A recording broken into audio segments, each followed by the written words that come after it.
Bonjour, Vincent Corr de Côtes d'Armor Destination, l'agence de développement touristique et d'attractivité des Côtes d'Armor.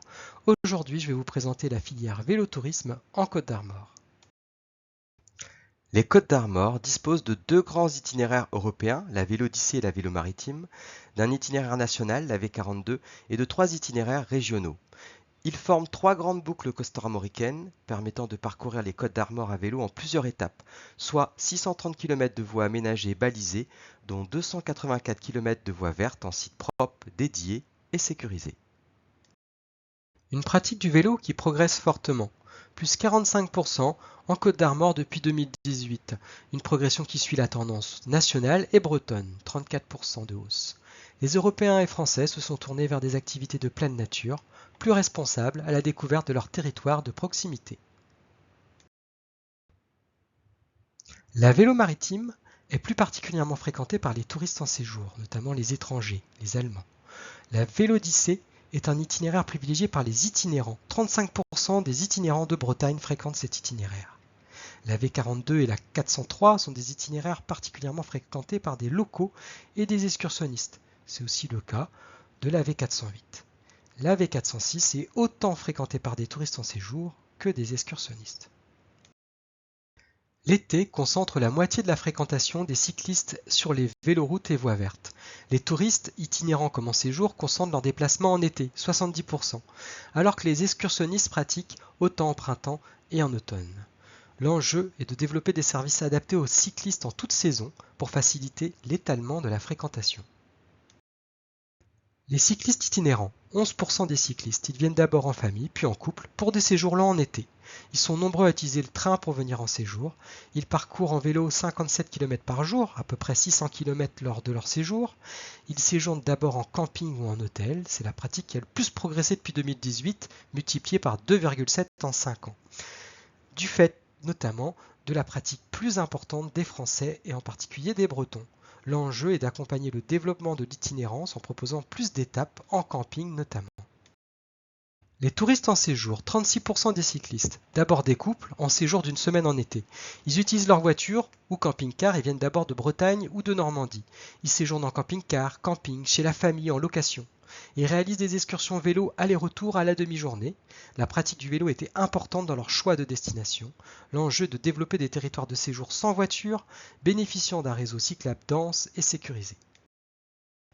Les excursionnistes, 53% des cyclistes, ce sont des résidents des Côtes d'Armor ou de Bretagne. Ils pratiquent en famille ou seuls, plutôt en printemps ou en automne. Ils partent directement en vélo de chez eux ou rejoignent le lieu d'excursion en voiture. Ils privilégient les excursions d'une heure ou deux. L'enjeu est de développer des boucles locales pour le vélo loisir. Les trois quarts des cyclistes pratiquent une activité lors de leur sortie, et même 92% pour les itinérants. Les touristes en séjour et itinérants privilégient les visites de villes-villages devant les espaces naturels. Les itinérants pratiquent une activité à proximité de l'itinéraire, moins de 5 km, alors que les touristes en séjour sont prêts à s'écarter davantage, de l'ordre de 10 km. L'enjeu est de développer des services d'accueil des cyclistes dans les sites et un accueil vélo sécurisé. Les itinérants préparent leur parcours grâce à la consultation de sites internet, devant les applications mobiles et les cartes ou topoguides. Pendant le parcours, ils s'orientent grâce au tracé GPS, devant les panneaux de signalisation, les applications mobiles et les cartes ou topoguides. L'enjeu est d'assurer une bonne signalisation, de toujours proposer des cartes et d'accompagner le développement des applications et outils de tracé GPS.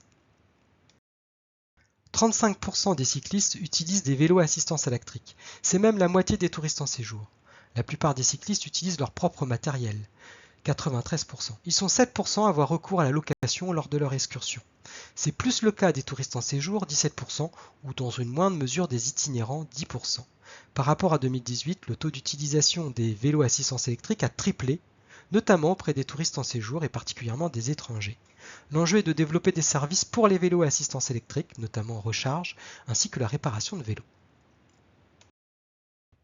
Une grande majorité des excursionnistes ne réalisent pas de dépenses. Ainsi, même s'ils représentent la moitié des visiteurs, leur impact économique est relativement limité.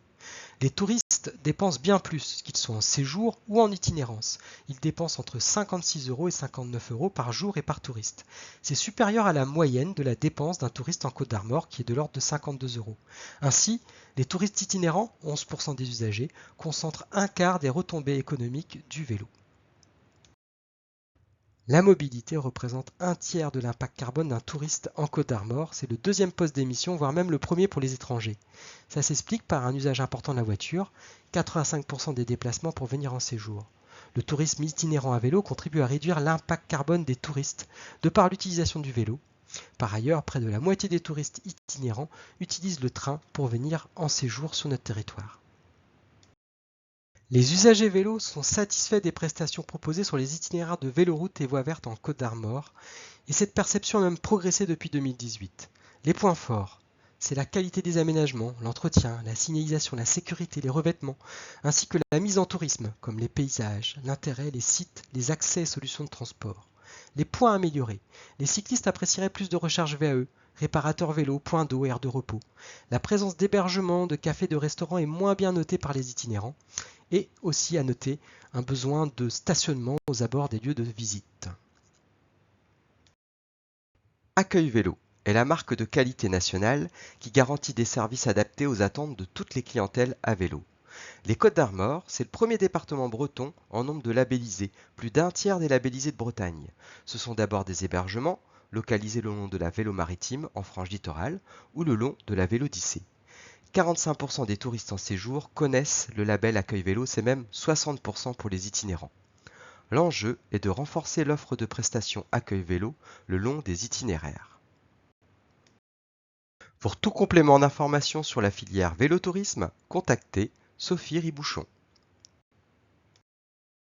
Merci pour votre attention et à bientôt pour une nouvelle vidéo de l'Observatoire de Côte d'Armor Destination.